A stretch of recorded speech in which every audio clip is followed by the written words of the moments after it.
Olá pessoal, salve Maria. Vamos rezar, para iniciar mais um episódio da nossa formação. Em nome do Pai, do Filho e do Espírito Santo. Amém. Ave Maria, cheia de graça, o Senhor é convosco. Bendita sois vós entre as mulheres.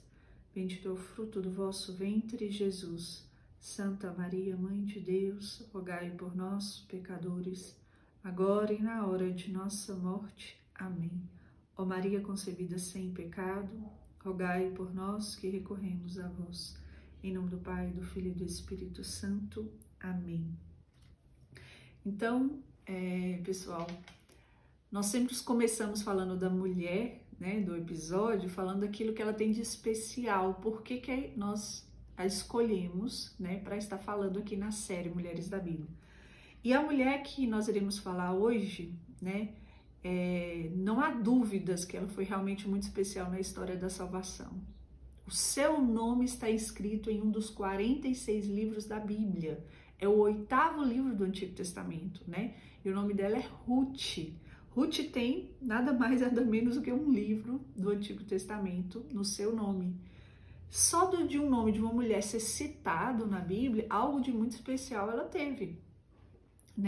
Propósitos divinos ali por trás daquilo, principalmente quando é escolhida, para relatar aquilo de que de bom ela fez ou ela foi na história, E isso já é muito especial. Agora, você ter o seu nome escrito em um livro da Bíblia, isso não é para qualquer um, a gente sabe disso. Então, o livro de Ruth vem logo depois do livro de Juízes, onde tem a história que nós contamos de Débora no episódio passado. Bom, e como que o livro de Ruth começa? Então, tudo aquilo que a gente vai falar de Ruth está no livro dela. Gente, vale a pena vocês lerem. São só 4 capítulos, Se você nunca leu nenhum livro da Bíblia todo, nunca leu Gênesis todo, Êxodo todo, o livro do profeta Isaías, ou algum livro do Novo Testamento, leia o de Ruth. Comece por esse que é um dos menores, Então, o livro começa contando a história do sogro de Ruth, que chama Elimeleque. Elimeleque, que é da descendência de Judá, e aqui eu vou fazer algumas repetições para vocês irem conhecendo os personagens. Elimeleque era da descendência de Judá, um hebreu, morava ali em Belém, na região de Belém, onde Jesus nasceu. Foi nascer anos depois, Então, e Judá é quem? Judá vem da descendência de Jacó. Quem foi Judá? Judá é filho de Jacó com Lia, aquela que Jacó casou pela obediência. E nós vamos entender no final dessa história de Ruth, porque que é importante lembrar de qual descendência que Elimeleque veio. E Elimeleque, morando ali naquela região de Belém, o livro de Ruth nos conta que aquela região foi assolada pela fome. Então eles tiveram que se mudar de lá para poder garantir o sustento, o alimento e uma região melhor. Então eles foram para os campos de Moabe. Elimeleque era casado com Noemi e eles tinham 2 filhos, Malom e Quelion. Os seus 2 filhos casaram com 2 mulheres moabitas. Uma delas foi Ruth e a outra chamada de Orfa. E se diz que a Sagrada Escritura diz que esse nome pode ser nome fictício por causa do significado deles, porque eles trazem o significado do que aconteceu com eles, Elimeleque significa meu Deus é rei. Malom significa enfermidade e Quelion significa desfalecimento, E Noemi, que é o nome da sogra de Ruth, significa minha doçura. Então Ruth casou com um dos filhos de Elimeleque, porém, durante o tempo, Elimeleque morreu, Noemi então ficou viúva, mas depois veio a falecer os 2 filhos de Noemi, então ela ficou somente com as 2 noras, que foi Orfa e Ruth. Então, desolada, sentindo a dor do sofrimento, da perda do marido, da perda dos 2 filhos, ela ainda tinha uma terceira dor, que é ver 2 jovens viúvas. Noemi então decide retornar para sua cidade. Ela fica sabendo que Deus tinha visitado a região de Belém, que as condições ali tinham melhorado, então que as pessoas já estavam conseguindo sobreviver. Então ela decide voltar. Então ela diz para as duas, Orfa e Noemi, que elas voltassem, né, para a casa dos seus pais, para os seus familiares, para que elas fossem felizes. E o que Noemi quer dizer com ser feliz? Ela não via sentido daquelas duas jovens não terem a oportunidade de ter um marido. E ela vira para elas e fala, voltem, para mim não se preocupem comigo, voltem, né? As duas insistem e falam que não vão voltar, abraçam Noemi e falam que iriam ficar e permanecer com ela, porque elas também se compadeciam da dor de Noemi. Elas não só estavam sofrendo pela sua perda, mas elas também amavam. Se percebe ali que a família existia um amor entre aquela sogra e a nora. E então, Noemi vai mais uma vez fala com elas, olha, eu já estou velha, eu não vou ter um marido, ter filhos, e mesmo se eu tivesse, eu não teria como meus filhos serem maridos de vocês, não tenho como mais dar nada para vocês. E escutando isso, então Orfa decide retornar, né? E volta para a casa dos seus pais, mas Ruth, por sua vez, olha para ela e faz a seguinte declaração: não insistas comigo para que te deixe, pois para onde fores eu irei também. Onde for tua morada, será também a minha. Teu povo será meu povo, teu Deus será meu Deus. Onde morreres, quero morrer e ser sepultada. Que o Senhor me mande este castigo e acrescente mais este, se outra coisa não ser a morte me separar de ti. Olha a declaração que Ruth faz para Noemi, sua sogra. Que este castigo, Deus me acrescente outro, se não a morte, né? Se não outra coisa, a não ser a morte, me separe de ti. E ela faz uma declaração muito bonita. Aí nós vamos entender como que uma moabita, né, começa, qual a importância e a relevância que vai ter dessa moabita ter professado a fé do Deus de Abraão, Isaac e Jacó, o mesmo Deus de Noemi, o mesmo Deus de Elimelec e de Judá. Então, a partir desse momento, essa mulher, ela não só está fazendo um compromisso de fidelidade. Aqui nós começamos a perceber, a graça começa a ser gerada na vida dela. Ela não só fez um compromisso de fidelidade a outro ser humano, a Noemi, a uma pessoa. Essa mulher renunciou o seu povo, que era pagão, os moabitas, renunciou, né, a sua família, renunciou sua própria vida, suas próprias escolhas, e a sua própria religião, né, para assumir, né, o Deus de Noemi, para assumir, né, tudo aquilo que envolvesse a sua vida e as suas circunstâncias. Então ela faz aqui uma profissão de fé. Nós vemos aqui realmente ela fazendo uma profissão de fé, ela assumindo a religião do hebraísmo na sua vida. Isso é importante a gente ter essa atenção, que nós vamos entender como então essa mulher tinha muita generosidade, né, muito aberta àquilo e ao novo que Deus estava dando para ela, que Deus, o destino, a forma como a providência divina foi conduzindo a sua vida, em nada ela rejeitou. Ela passou por sofrimentos, mas ela não se fechou, ela sempre se abriu. O testemunho de Ruth é bonito porque Ruth sofre e se abre. Ruth não sofre e se fecha, mas ela sofre e se abre. E eu já tenho trabalhado isso com vocês aqui, percebendo, contando as histórias das mulheres, o quanto a vida dessas mulheres se tornam fecundas materialmente, fecundas espiritualmente, porque ao passarem por sofrimentos, elas não se fecham, elas se abrem.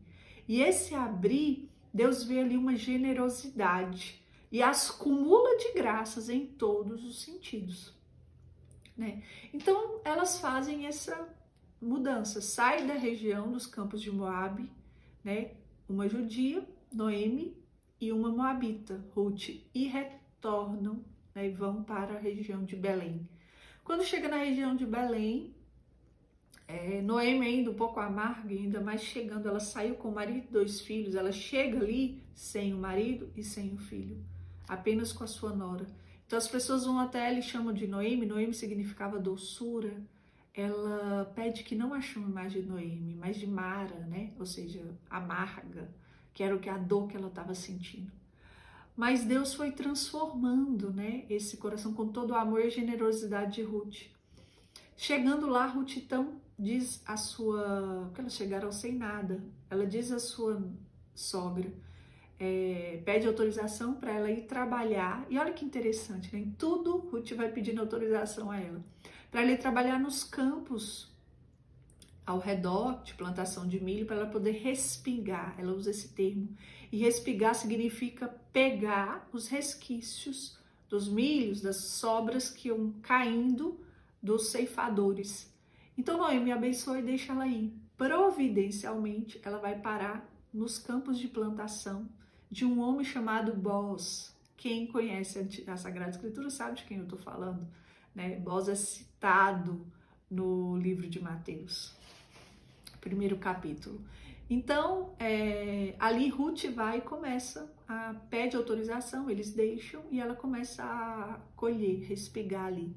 Quando Boaz chega no seu campo, ele vê os seus trabalhadores, ele percebe uma mulher diferente e ele pergunta. Logo eles dão testemunho de Ruth. Ela é a nora de Noemi, que deixou tudo e veio com ela e está cuidando dela e pediu para vir trabalhar aqui conosco, né? Se ela poderia. E desde quando ela chegou, ela não para de trabalhar. Outra qualidade de Ruth, né? Ela não era preguiçosa. Só dela ter pedido à sogra para ter saído para trabalhar, vemos que ela não é. Então ali Boaz viu, escutou seu testemunho, viu aquela mulher trabalhadora e ele se comoveu. Ele que já era um homem bom e justo, olha para ela e vê que ela era uma mulher generosa e abre oportunidades e o favor a ela. E diz a ela, chama Ruth e diz a ela, olha, você pode ficar aqui, mas fique próximo dos meus servos, para que você possa colher no meio dele, para que você possa colher junto com eles e no meio deles. E na hora da alimentação, ele chamou Ruth para comer a mesma comida que ele, né? E deu a ela de comer, tanto que Ruth nem conseguiu comer tudo, ela comeu, se saciou, e o que sobrou ela levou depois para sua sogra. E Ruth acha estranho, mas por que você está sendo tão generoso comigo? E ele responde para ela o motivo, né? Já se sabe em toda a cidade da sua fama e da sua virtude que você foi capaz de deixar o seu povo e assumir o povo da sua sogra e o seu Deus, né? Então ele vê na obrigação de corresponder à generosidade daquela jovem. Ele ainda dá comandos aos seus ceifadores para deixarem cair mais espigas. O fato é que ela passa o dia inteiro trabalhando e ela não colhe nada mais, nada menos do que 45 litros de cevada. Ou seja, quando ela chega em casa com aquela quantidade de milho, Noemi diz, não tem condições, como você conseguiu tudo isso? Então ela vai e explica, porque ela foi parar no campo de Boaz, o que Boaz falou com ela, aí ela responde, aí nós vamos entender. Boaz era parente de Elimeleque, né? Também vinha da descendência de Judá. E ela diz, inclusive, né, foi providencial você ter ido parar lá no campo dele, porque Boaz é um dos homens que tem direito de resgate sobre nós. O que significa isso? Quando uma mulher se tornava viúva, o parente mais próximo tinha o direito de tomar posse das terras tomar posse novamente das terras do seu parente que faleceu, da sua esposa, dos seus filhos e cuidar deles. E também cuidar da posse, só que aquele território, aquela terra que pertencia ao falecido, passa a pertencer ao homem que faz o resgate. E ali, Ruth então passa a trabalhar e para lá respigar sempre.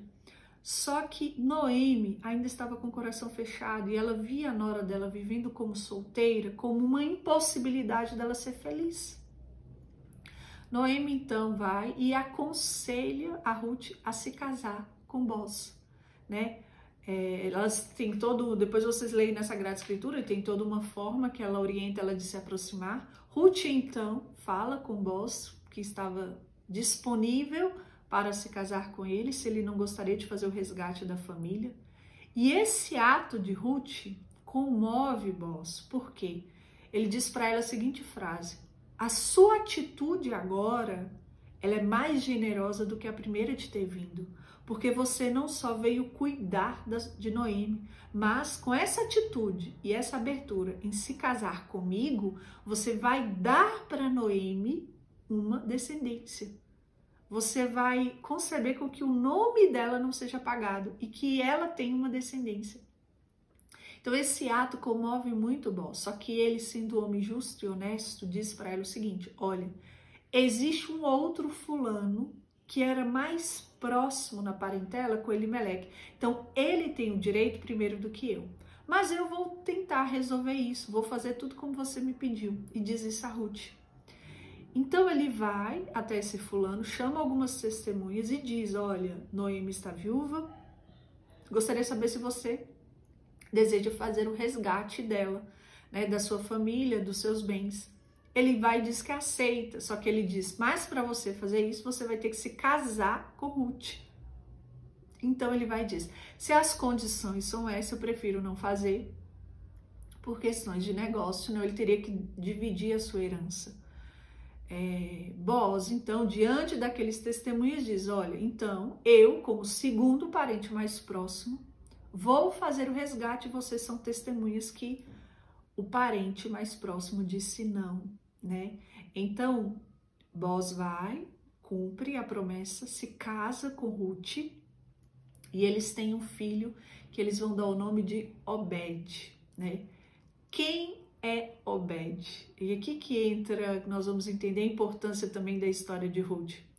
Obed não é nada mais, nada menos que o pai de Jessé, e Jessé é o pai de Davi, né? Então, Ruth é a bisavó de Davi. Seu filho Obed não é nada mais, nada menos que o avô de Davi. Então, nós vamos percebendo, gente, o livro de Ruth é muito bonito porque ele é cheio de generosidades, né? Noemi, que é uma mulher que perde tudo, se vê nas condições de não conseguir, e aqui também nós estamos falando de uma mulher da Bíblia, né? Estando sozinha, vendo aquelas duas noras com ela, cuidando, ela poderia prendê-las assim, e ela não prende. Ela mesmo estando viúva, ela quer o melhor para suas noras. E ela diz: não, contrai o outro marido, vocês ainda têm muito tempo para viver, né? Órfão, então, no seu direito, retorna. Ruth, transbordando de generosidade, renuncia tudo e faz aquela promessa de fidelidade, de seguir, de estar com ela, de assumir o povo dela e assumir ainda o seu Deus, né? Depois disso, ela ainda chegando na cidade, ela demonstra mais generosidade, indo colher, para indo trabalhar como na colheita para trazer o sustento para dentro de casa. Boaz, vendo aquela generosidade, se comove mais ainda, né? E dá a ela mais do que ela conseguiria trabalhar, né? É generoso na alimentação, é generoso no cuidado, é generoso naquilo que ela foi respigar, ou seja, na colheita dela, doa mais do que ela conseguia. Então nós vamos vendo que desse sofrimento aberto à generosidade, nós temos aqui nada mais, nada menos que um fruto de uma mulher que passa a pertencer também à genealogia de Jesus, né? Aquela que vai ser a bisavó do rei Davi. E por isso a história de Ruth é muito bonita, né? E o que nós podemos aprender com ela? Olha como foi o processo de toda a sua vida e como nós podemos até comparar com a Virgem Maria, né? Ela que deixou Ruth, que viveu toda uma renúncia para se abrir à vida, para se abrir ao matrimônio e dar à vida a descendência daquele que seria realmente da genealogia de Jesus. A Virgem Maria se abriu à vida daquele que seria o Filho de Deus e Salvador. E Ruth se abriu à vida daquele que seria, né, o avô da descendência do Antigo Testamento, de onde viria a descendência de Jesus. Então, a história da salvação, aqueles que realmente se colocam no plano da salvação, com uma atitude, nós vimos várias características, eu vou citar aqui duas que são muito fortes. Característica da coragem e da generosidade, né? Quando eu contei para vocês a história de Raabe, a prostituta, o que ela teve? Ela teve uma atitude de coragem e generosidade ao acolher aqueles dois espiões. Aqui nós vemos na vida de Ruth uma mulher de coragem, generosa. E aí sim, e por isso ela vem acolher os frutos e graças de fazer parte dessa genealogia. E é justamente o contrário do que nós vemos hoje na sociedade. Nós temos hoje o maior número de mulheres e a mulher hoje ela tem a capacidade e a possibilidade, né, de escolher com quem ela vai casar, né, de escolher quantos filhos ela vai ter, então todo o estereotipo de mulher que nós temos hoje e as características é totalmente contrário daquelas que foram agraciadas nas Sagradas Escrituras, né? As suas atitudes são totalmente contrárias. Se antes as mulheres, nós vemos aqui na história das mulheres da Bíblia, essa característica da disponibilidade, da generosidade, nós encontramos hoje na sociedade, na maioria das mulheres, o contrário. São mulheres que envelhecem, né? Envelhece não no sentido não de ficar velha, mas mulheres que ficam adultas, mas querem viver ainda como adolescentes, sem responsabilidade, sem ter uma família, né, onde ela possa servir, onde ela possa se doar, sem ter filhos, o qual vai depender dela para ser formado na sua personalidade, para ser formado fisicamente e espiritualmente. Então a mulher hoje ela não quer compromisso. Por quê? Porque ela não quer um lugar onde ela vai se doar.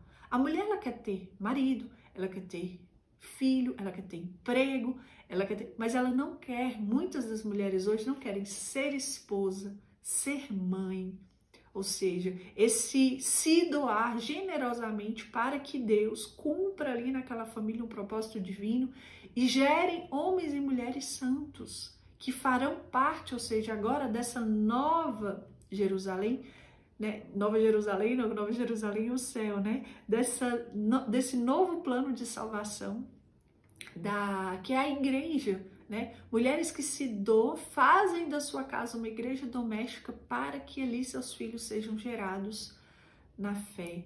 Então, por quê? Porque não tem essa doação. Para você gerar homens e mulheres na fé, precisa de mulheres generosas que estejam dispostas a renunciar para gerar, né? A se doar para que através da sua doação, homens e mulheres sejam gerados na santidade e na palavra de Deus. Então que nós possamos aprender com esse exemplo de Ruth, para que o Senhor nos dê a graça de abrir o nosso coração à generosidade, para que através da nossa vida doada, da nossa oração, da nossa presença, o Senhor continue a perpetuar graças espirituais para a sua igreja. Amém? Ave Maria, cheia de graça, o Senhor é convosco. Bendita sois vós entre as mulheres, bendito é o fruto do vosso ventre, Jesus. Santa Maria, Mãe de Deus, rogai por nós, pecadores, agora e na hora de nossa morte. Amém. Maria concebida sem pecado, rogai por nós que recorremos a vós. Em nome do Pai, do Filho e do Espírito Santo. Amém.